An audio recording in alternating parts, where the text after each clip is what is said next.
Star stories Telugu.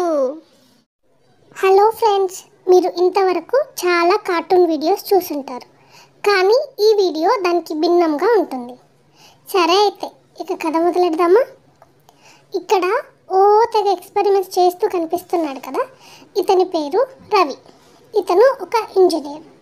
Ravi తన రోజువారీ పనుల్లో సహాయంగా ఉండడానికి మరియు అందరికీ తన ప్రతిభను చూపించి గొప్పలు చెప్పుకోవడానికి ఈ రోబోట్ని డిజైన్ చేశాడు. దీని పేరు నేనే. మీరు విన్నది కరెక్ట్, నేనే. ఒకరోజు రవి ఒక పెళ్ళికి వెళ్ళాల్సి వస్తుంది.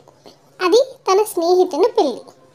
తన తోటి స్నేహితులందరూ ఆ పెళ్ళికి వస్తారు కనుక వాళ్ళందరిలో రవి స్పెషల్గా కనిపించాలనుకుంటాడు. అనుకున్నదే తడవుగా నేనేతో ఇలా అంటాడు. నేనే ఇవాళ ఈవినింగ్ మా ఫ్రెండ్ మ్యారేజ్ రిసెప్షన్కి వెళ్ళాలి. దానికోసం నాకు ఒక మంచి డ్రెస్ డిజైన్ చేసి ఇవ్వు. అందరిలో నేనే స్పెషల్గా కనిపించాలి, ఎందుకంటే నా స్నేహితులందరూ పెళ్ళికి వస్తారు. నువ్వేం చేస్తావో నాకు తెలీదు, డ్రెస్ మాత్రం అద్రిపోవాలంతే.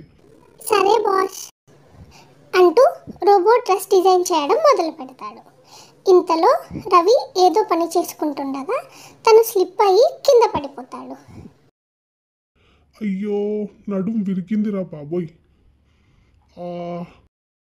కింద పడడంతో తన అద్దాలు విరిగిపోతాయి. ఇప్పుడు స్పెక్స్ లేకుండా పెళ్ళికి ఎలా వెళ్ళాలి? అయ్యో, నాకు సైట్ ఉందని అందరికీ తెలిసిపోతుంది. నాకు స్పెక్స్ లేకపోతే పూర్తిగా కళ్ళు కనిపించవు అని ఫ్రెండ్స్కి తెలిస్తే చాలా ఎగతాళి చేస్తారు. ఎలాగైనా మేనేజ్ చేయాలి అంటూ నేనేతో ఇలా అంటాడు. నేనే నా అద్దాలు విరిగిపోయాయి. ఈవినింగ్ పెళ్ళికి వెళ్ళాలి.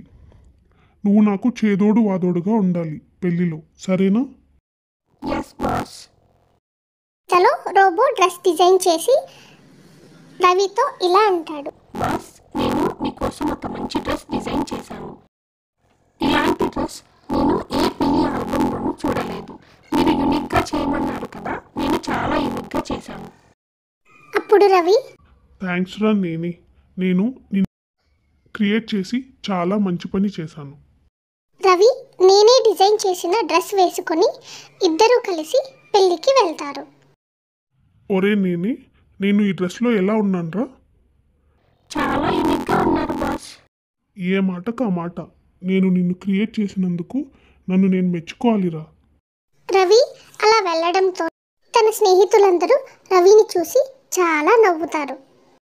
రవి ఇలా అంటాడు. నవ్వండి నవ్వండి, మీకు నన్ను చూస్తే కుళ్ళు.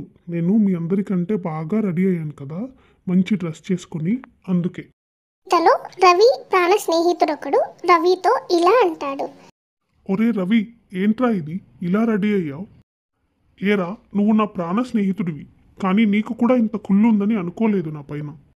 అరే, ముందు నీ డ్రెస్ చూసుకోరా అంటూ రవి స్నేహితుడు వేరొకరి అద్దాలు తీసి తనకు పెడతాడు. తన డ్రెస్ చూసుకున్న రవి అందరూ ఎందుకు అలా నవ్వుతున్నారో అర్థం చేసుకుని చాలా బాధపడుతూ నేనేతో ఇలా అంటాడు. ఏంటి నేనే, నేను యూనిక్గా డ్రెస్ డిజైన్ చేయమంటే ముస్టోడికి చేసినట్టు ఇలా చేస్తావా? కదా బాస్, యూనిక్గా చేయమన్నారు. ఈ డ్రెస్ ఈ పెళ్లిలో ఎవరైనా వేసుకుంటే నాకు చూపించండి. చెప్పినట్టుగానే మీకు యూనిక్గా డ్రెస్ డిజైన్ చేసి ఇచ్చాను బాస్. ఒరేయ్ నిన్ను. ఏమైంది బాస్? ఇంకా ఏం కావాలరా? నా పరువు అంతా తీసేశావు. ఇంటికి తగలేడు. ఎన్ని తగిలిపెట్టాలి బాస్? అయ్యో దేవుడా, వీడిని అనవసరంగా క్రియేట్ చేశాను. క్రియేట్ చేసి చాలా పెద్ద తప్పు చేశాను నేను. నేను తీసుకొని ఇంటికి వెళ్ళిపోతాడు. ఈ వీడియో కనుక మీకు నచ్చినట్లయితే లైక్ చేయండి. పార్ట్ 2 కావాలంటే కమెంట్ చేయండి. సెలవా మరి, ఉంటాను ఫ్రెండ్స్.